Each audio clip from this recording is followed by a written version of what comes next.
नमस्कार दोस्तों, स्वागत है आपका। आज हम बात करने वाले हैं बुकर प्राइज़ 2022 के बारे में, जिसकी अभी हाल ही में घोषणा की गई है। जानेंगे वर्ष 2022 का बुकर प्राइज़ किसे दिया गया, साथ ही साथ इससे जुड़ी कुछ बहुत ही महत्वपूर्ण जानकारी जो कि आपके एग्जाम पॉइंट ऑफ व्यू के लिए मोस्ट इंपॉर्टेंट है, उन सबको आज की इस वीडियो में डिस्कस करेंगे। तो बिना ज़्यादा समय लिए चलिए वीडियो को शुरू करते हैं।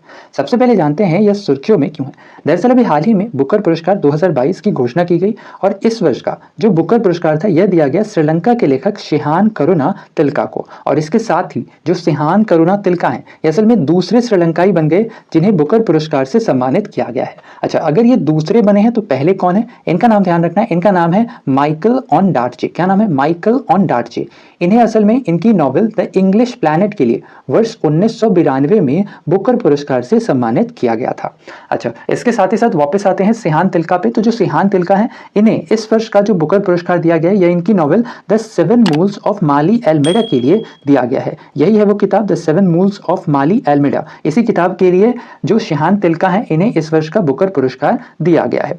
इस किताब में असल में श्रीलंका के अंतर्गत जो गृह युद्ध है इसे अलग अलग एंगल्स से प्रेजेंट करने की कोशिश की गई है। अच्छा, इसके साथ ही साथ जो द सेवन मून्स ऑफ माली एल्मेडा है यह असल में शिहान तिलका की दूसरी किताब है। इनकी पहली नॉवेल कौन सी थी? इनकी पहली नॉवेल थी चाइना मैन। और ये जो चाइना मैन है इसे भी कई सारे पुरस्कारों से सम्मानित किया गया था, जिनमें कॉमनवेल्थ बुक प्राइज है, द ग्रैटियंस प्राइज है और साथ ही साथ इस किताब को विजडन के द्वारा सर्वकालिक दूसरी सर्वश्रेष्ठ पुस्तक के तौर पर भी घोषित किया गया था।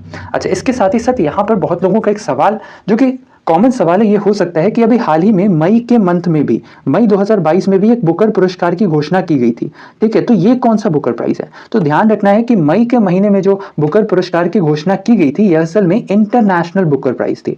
ठीक है, और अभी जिसकी हम बात कर रहे हैं ये बुकर प्राइज है। अब बात आती है कि दोनों में डिफरेंसेस क्या है, तो आइए इसे भी समझ लेते हैं। देखो, जो इंटरनेशनल बुकर प्राइज है ना, ये एक्चुअली में अगर लेखक के द्वारा कोई किताब है, ठीक है, उसे किसी भी अंतरराष्ट्रीय लैंग्वेज में लिखा गया हो बट उसे बाद में इंग्लिश में ट्रांसलेट कर दिया गया हो तो उसे इंटरनेशनल बुकर प्राइज से सम्मानित किया जाता है। ठीक है।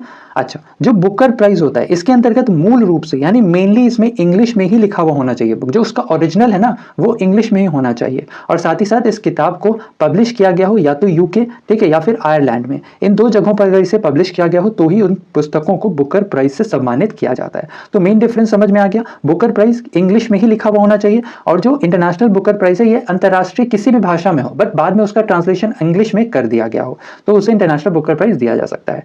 ठीक है, तो मेन डिफरेंस ये था। अच्छा, इसके साथ ही साथ बात चूंकि इंटरनेशनल बुकर प्राइज की भी हो रही है तो साथ ही साथ ध्यान रखना है कि ये जो इंटरनेशनल बुकर प्राइज है इसकी स्थापना वर्ष 2005 में की गई थी, है ना। वर्ष 2005 में इसकी शुरुआत की गई थी और वर्ष 2005 से लेकर के वर्ष 2015 तक ये जो पुरस्कार था ये असल में द्विवार्षिक के तौर पर दिया जाता था, यानी हर 2 वर्षों पर इस पुरस्कार की घोषणा की जाती थी। आफ्टर 2015 इसे एनुअली कर दिया गया, यानी हर एक वर्ष पर इसे दिया जाने लगा। अच्छा, इसके साथ ही साथ जब इस पुरस्कार की शुरुआत की गई थी उस समय इसका नाम रखा गया था मैन बुकर इंटरनेशनल प्राइज, लेकिन बाद में वर्ष 2019 में इस पुरस्कार का नाम बदलकर इंटरनेशनल बुकर प्राइज कर दिया गया। अच्छा, इसके साथ ही साथ इस वर्ष जो इंटरनेशनल बुकर प्राइज दिया गया ये इंडिया के लिए बहुत ज्यादा इंपॉर्टेंट है। क्यों इंपॉर्टेंट है? क्योंकि इस वर्ष पहली ऐसी भारतीय लेखिका बन गई हैं गीतांजलि श्री। क्या नाम है इनका? इनका नाम है गीतांजलि श्री। ये पहली ऐसी भारतीय लेखिका बन गई हैं जिन्होंने इंटरनेशनल बुकर प्राइज का खिताब जीता है। दरअसल में इन्हें इनकी किताब रेत समाधि के लिए यह पुरस्कार दिया गया और ये जो रेत समाधि है ये एक्चुअली में लिखा गया था हिंदी में, ठीक है। बाद में इसका जो ट्रांसलेशन है ये इंग्लिश वर्जन में किया गया और नाम रखा गया टॉम्ब ऑफ सैंड और इसका जो ट्रांसलेशन है ये किया था डेजी रॉकवेल ने। ये भी ध्यान रखना इंपॉर्टेंट है। अच्छा, इसके साथ ही साथ बात बुकर प्राइज की करें तो जो बुकर प्राइज है यह भी लेखन के क्षेत्र में ही दिया जाता है और जैसा हमने पहले ही बात किया इसके अंतर्गत बेसिकली जो नॉवेल्स हैं वो मूल रूप से अंग्रेजी में ही लिखे जाने चाहिए, ठीक है, और साथ ही साथ उसे पब्लिश किया गया हो यूके या फिर आयरलैंड में तो उस पुस्तक को बुकर प्राइज से सम्मानित किया जा सकता है। साथ ही साथ ये जो बुकर प्राइज है इसे वर्ष 2014 तक ये केवल कॉमनवेल्थ, आयरिश और साथ ही साथ साउथ अफ्रीकन सिटीजन्स ही इस पुरस्कार के लिए एलिजिबल हुआ करते थे, लेकिन वर्ष 2014 के बाद से इसके जो लेखन क्षेत्र है इसको और ज्यादा बढ़ाया गया और इसके अंतर्गत अंग्रेजी को शामिल किया गया, यानी कि कोई भी नॉवेल अगर इंग्लिश में लिखी गई हो, ठीक है, तो भी उसे जो बुकर प्राइज है उससे सम्मानित किया जा सकता है। इसके साथ ही साथ इस बुकर पुरस्कार के अंतर्गत जो विनर होते हैं उन्हें 50,000 पाउंड की धनराशि दी जाती है और साथ ही साथ जो 6 शॉर्ट लिस्टेड ऑथर्स होते हैं उन्हें 2500 पाउंड की धनराशि पुरस्कार स्वरूप दी जाती है। इसके अलावा आइए बात करें भारत के कौन-कौन से लेखक हैं जिन्हें बुकर पुरस्कार से सम्मानित किया गया है। तो ध्यान रखना है, भारत के पहले लेखक जिन्हें बुकर पुरस्कार से सम्मानित किया गया, इनका नाम है बी.एस. नायपाल। बी.एस. नायपाल को वर्ष 1971 में उनकी novel in a free state के लिए सम्मानित किया गया था। इसके अलावा दूसरे लेखक रहे हैं सलमान रुश्दी। इन्हें वर्ष 1981 में मिडनाइट चिल्ड्रन के लिए इस पुरस्कार से सम्मानित किया गया था।